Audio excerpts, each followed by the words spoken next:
Conversation starters. That's what we do on arrow.net. ARROE.net. All right, let's pod crash. Episode number 145 is with Ryan Serhant from the podcast Big Money Energy. What's up, man? How are you? Thanks for having me. Absolutely. Dude, you talk about my favorite thing, customer service. I mean, that is a big thing inside your heart.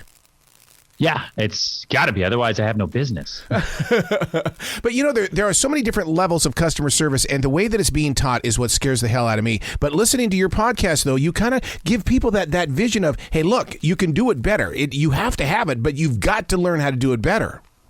Of course, 1,000%. If you're not customer first, then you are a blacksmith. You know, it's interesting you say that because, you know, I'm blessed with the opportunity to go to universities to talk about broadcasting, and I always tell them that this is not about you, it's about your listener. And they go, well, yes, they didn't pay me to be here. And I said, you know what? They did. You're gonna. It's good. The payoff is up the road, but yeah, they're going to pay off for you. Yes, 1,000%. I mean, I think that, my customer though in my business, I'm in the real estate business. We're based in New York City, is a tricky one because it's, the revenue is derived from people who buy and sell and develop residential real estate. But my real customer is the real estate agent. As the owner and operator of a real estate firm, that's who I cater to. I need to make sure they're happy. They come first, before me, before all. And I want to be the most customer-centered, sales business ever. Yeah. I think that's a very, very good position to drive to and totally hard to do. In building up that relationship, will you ever do an episode based on things that you really shouldn't bring up that are cliche? For instance, like, I'm so tired of that middle person saying, I appreciate you, or you the man, or you rock. It's like I want to have a better and deeper relationship with my customers. In fact, I don't even call them customers. I call them guests. They are my guest. Yes. I think that I would love to have more people on the podcast that can talk about customer service. So far, we've been focusing on, entrepreneurs, right? People that went from zero to hero. Kind of like, what was that struggle like? What were you afraid of? Because it's comforting and refreshing to hear brutally honest stories from people who are very successful. Right. For anybody else that is building, struggling, creating, or just starting, and I know I'm one of those people. I started my business last September, middle of COVID, New York City shut down. I'm like, you know what? I'm going to do this right now. And it was scary, and it's still scary. I mean, there's a lot of things that I don't know yet. And I know that my audience is in a similar situation. And so, the stories that our guests tell are super inspirational and really exciting to hear. Like, Matt Kalish, who is an upcoming guest, and he's one of the co-founders of DraftKings, which is worth over $10 billion now, right?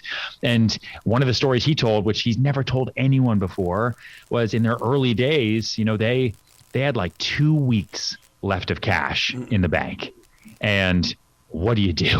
Like, what do I do? We're going to run out of money. I'm not going to be able to pay people. The business is going to totally fold. What do we do? And it was like an all-out scramble to find an investor to come in and believe in the vision that wasn't really proven yet, like to put it out there. And the rest, as they say, is history. But in the moment, those are sleepless nights. In the moment, you can't eat because you're nauseous and you're afraid.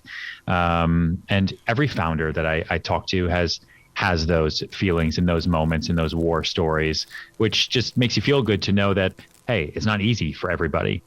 Everyone goes through those types of struggles, and this is how they got through it. Yep. And so keep that in mind when you're building your own thing. The first thing I do is I grab my defrag journal. I start breaking it down and trying to understand what was the walk that I took to get into this situation, and how can we walk peace. In other words, I try to plan it out inside on the paper rather than sit there and worry over it and force myself into, I believe in meditation, but you can over meditate. Yeah. I wish I had time to meditate. I should probably meditate more. But it is. I agree with you 100%. But listen, it's an exciting time to be alive. Yeah. It's an exciting time to be in a customer-centered business. It's an exciting time to be in sales. Like, people are happy right now, all things considered. We're coming out of a tough time, and so this is the calm, and the excitement and the blue skies after the storm. And it's not going to last forever because nothing ever does. Market cycles come and go, weather comes and goes. And so, when it's good, soak it up. Yeah. That's kind of our position right now. How do you feel, though, as a business leader, in the way that when the headlines, and it could be fake news or whatever, but they call it the Great Resignation, where you've got 4 million people that walked away from their jobs. I mean, I don't want us to walk into another recession or a depression because people said, I don't like my job anymore. Yeah. Well, I don't, the statistics I think are misleading because that's the headline because it gets clicks. And I think what we've seen for the last 10 years is news media and social media is driven by clicks. So if the real story is that people are leaving W-2 jobs to start their own businesses because now they can from their phone, well, that's kind of exciting. Oh, you know what's going to get me more clicks? People are resigning their jobs and quitting like never before. Yeah. The Great Resignation in bold and red and bloody. I'll click that. Oh my, it's like reading the, like the trade magazines. It's like, you don't read about good things. CNBC had the greatest ratings they ever did when they had the death clicker, at the bottom right. How many people? Oh, another person just died. Let's bring on someone to talk about it. When things are good, what do you talk about? Happiness? People aren't going to tune into that because they're happy and they're on a bike. They're going for a walk. They don't need to sit here. And so I think we just have to be very careful about where we get our news, how we digest information. And the Great Resignation, or so we hear it, is along lines of everything we saw last year, right? COVID was an accelerator for everything.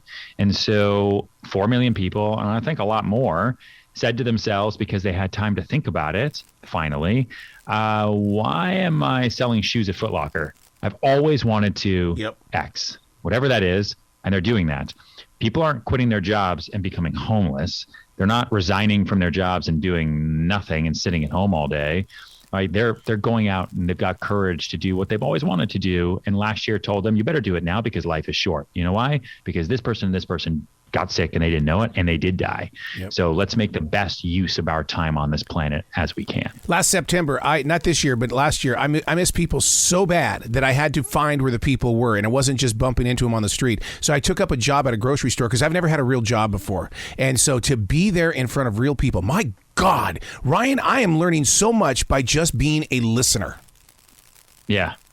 You know what? It's something that's funny you say that. I've written 2 books. My first book was called Sell It Like Serhant, and it turned into a TV show on Bravo, and it's turned into a big online sales course for salespeople all around the world. Second book was Big Money Energy, which is the name of the podcast that I wrote, and I wrote it during quarantine last year.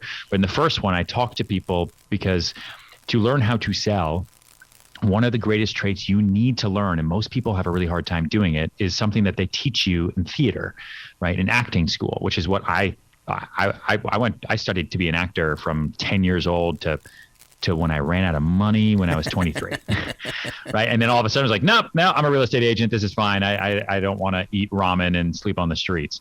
And what they teach you is you have to learn to listen to respond instead of listening to reply.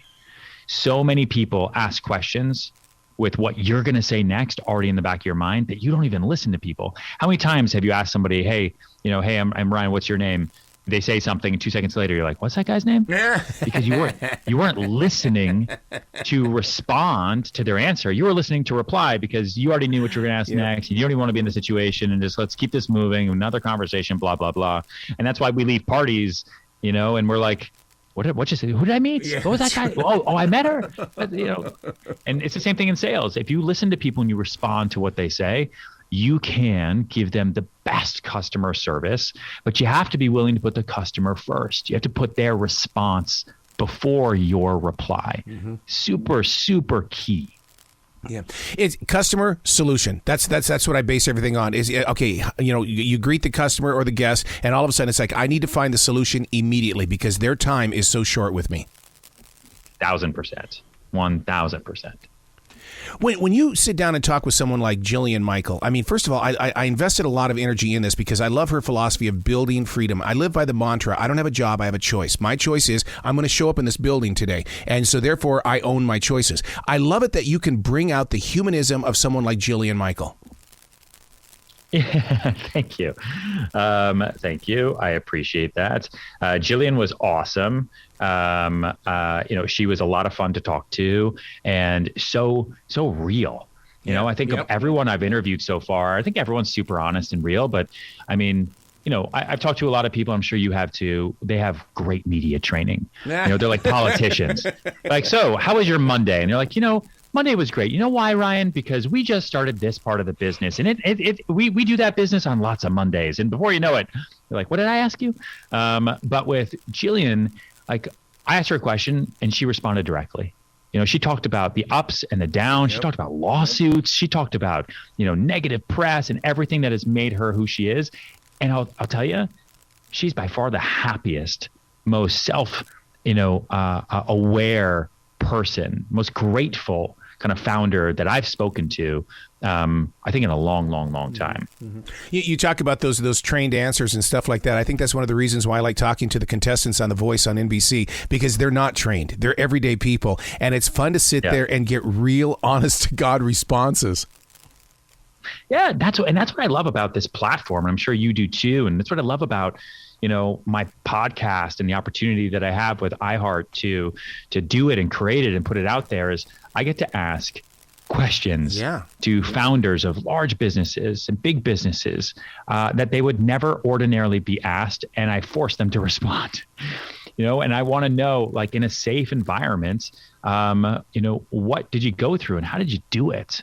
Why did you do it? Like, why did you take that pivot? How did you have the courage to do that at that time?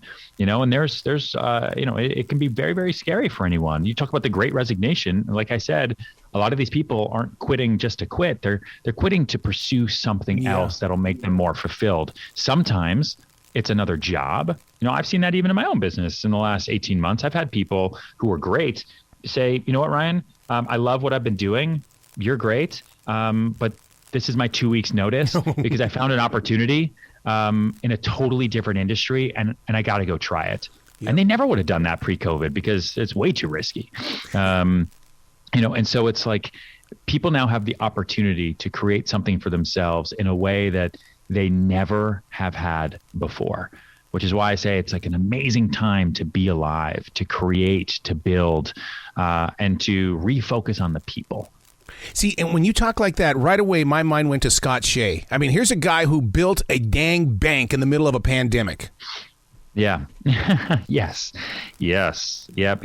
And his story was so interesting. I think they're actually like selling right now for some massive amount of money to another industry, but they're probably the most individual customer centric business, bank business that I've ever seen. Like they personally call all their clients, they personally look at all of the loans that they do. Like they are a small business bank based in New York City that is really, really, really cool. And he's a super unique guy, Scott. That was a really fun episode. And for anybody who's religious, I think that you'll really like that episode because we talk about kind of how religion makes its way into how you operate as a business leader. Yep.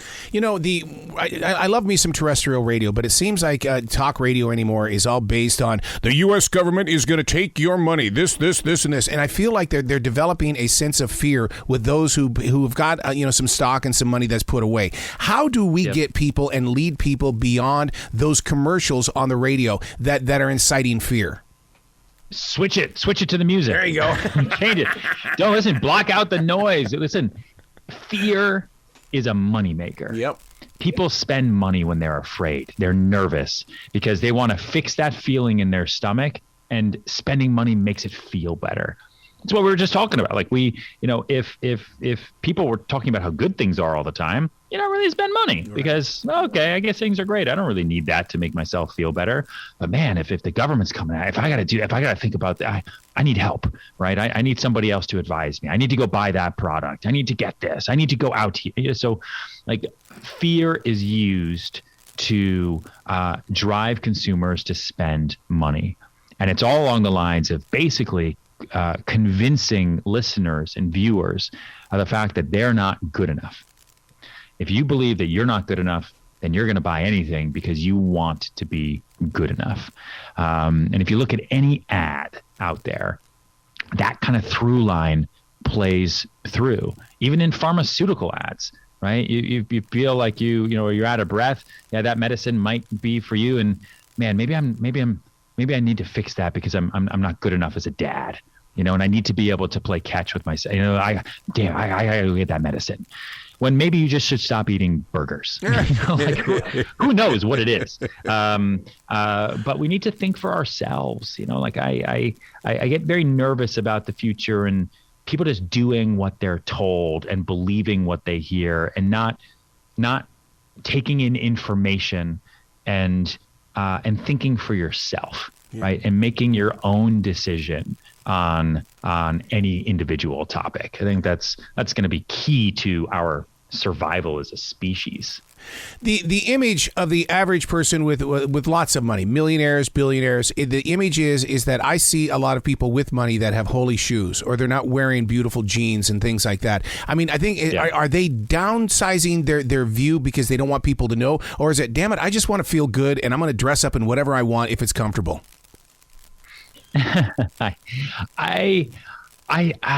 It's a good question. I think it's a little bit of both. I think it's different for everybody.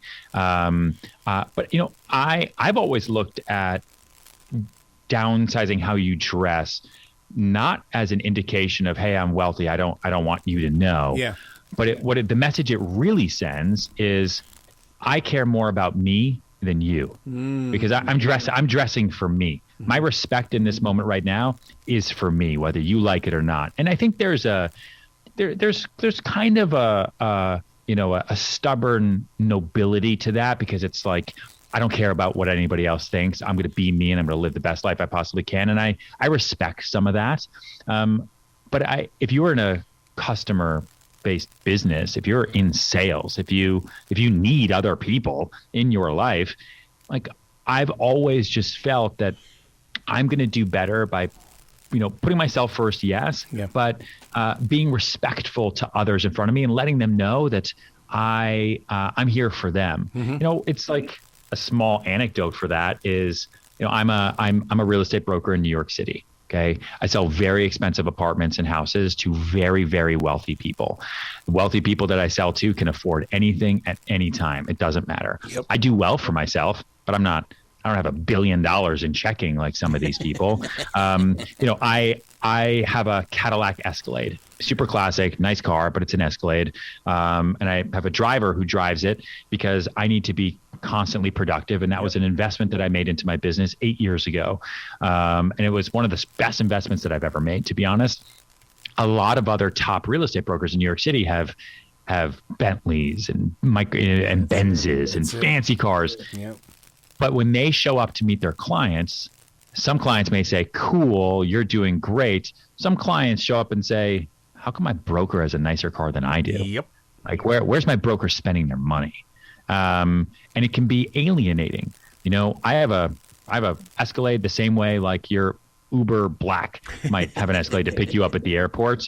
And that is, I think, shows respect to the clients that I work with, that, hey, I'm not going to make you hoof it, right? We're not walking, we're not taking the subway, but also I'm as luxury as I need to be to keep everyone I work with happy. Wow. I love how genuine you are. I love your podcast. I know that it's one of those, my time of listening to you is usually at 10 o'clock at night because I've digested the day and I need the motivation that you send through those waves, man. And I'm just so proud of you for giving yourself permission to even step into this category called podcasting. It is totally different and pretty wild, and I'm new to it, but I really thank you for saying that. And for anybody else that's listening, give Big Money Energy a listen on iHeart. It's put my soul into it, and there's a lot of really deep, honest conversations that I think are incredibly inspirational for anybody, not just people in sales or entrepreneurs. So true. You got to come back to this show anytime in the future, man. I mean, seriously, the door is always going to be open for you. Thanks, dude. Well, you be brilliant today, okay? You too.